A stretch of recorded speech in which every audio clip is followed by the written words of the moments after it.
Well, Nigel Farage's Reform Party has overtaken the ruling UK Conservatives in the opinion polls for the first time. In a further blow to Prime Minister Rishi Sunak, Farage announced his surprise return to politics last week, saying he only decided to run because it was so far the dullest, most boring electoral campaign we have ever seen. Joining me now is Sky News contributor Emily Carver. Emily, good to see you as always. Look, this is interesting polling. It would be a huge boost for Nigel Farage. Does he stand a chance? Nigel Farage has a way with words. It certainly was very dull, but he spiced things up, that's for sure. It's quite incredible, actually. This party is only 3 years old. It's so new, but it's newly led by Nigel Farage, and that is the changing point. He is hugely popular. Yes, he's divisive. Some people hate him. He's a Marmite character, but a lot of people in this country think that he speaks for them. And the issue is, because of our electoral system, he may not win many seats at all, maybe a handful, could even be 0 seats. But now he is claiming to be the real opposition to the Labour Party. He's putting a lot of pressure on the Conservatives. He's claiming a vote for the Conservatives is now a vote for Labour. So this is pretty disastrous for the government after what has been a pretty disastrous start for them in this campaign. And it's easy to see why things are going so pear-shaped for the government. They've broken so many promises.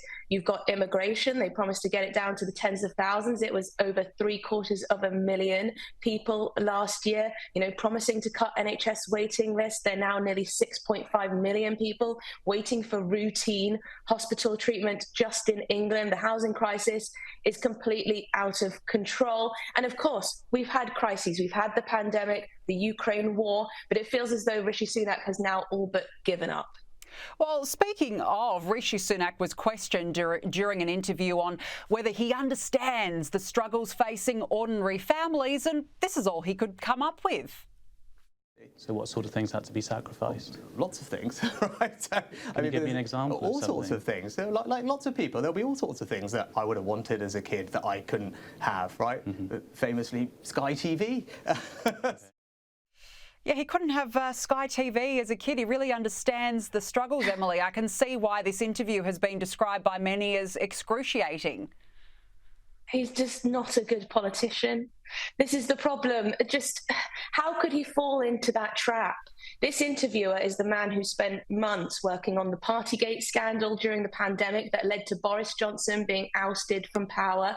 And Rishi Sunak just walks into this trap, such an own goal. Why didn't he just say, actually, you know what? I had a very nice upbringing. I haven't got anything to complain about. I want every child in this country to have a lovely upbringing. Why on earth did he give the example of Sky TV? I mean, seriously. I mean, you're right. He could have said so many other things. Is absolutely just hasn't got it, really. Now, look, let's turn to the royals, because Prince Harry will be forced to face the reality of his estrangement from his family, particularly over the coming days. Now, we know he missed his friend, the Duke of Westminster's wedding. He didn't reunite with his family when he went to the UK in May. But, Emily, he'll now be further isolated as the family gather to celebrate Trooping the Colour, the King's official birthday and Father's Day as well. Yes, huge events this weekend that Prince Harry will play absolutely no part of. I do wonder if there's a big part, a small part of Prince Harry that now regrets just how estranged he's come from his own family. Their relationship really seems to be at an all-time low. As you mentioned, he was not at his friend's, the Duke of Westminster's, beautiful wedding, just to avoid seeing his brother. It really is sad. He didn't see anyone from the family back when he came to the UK in May.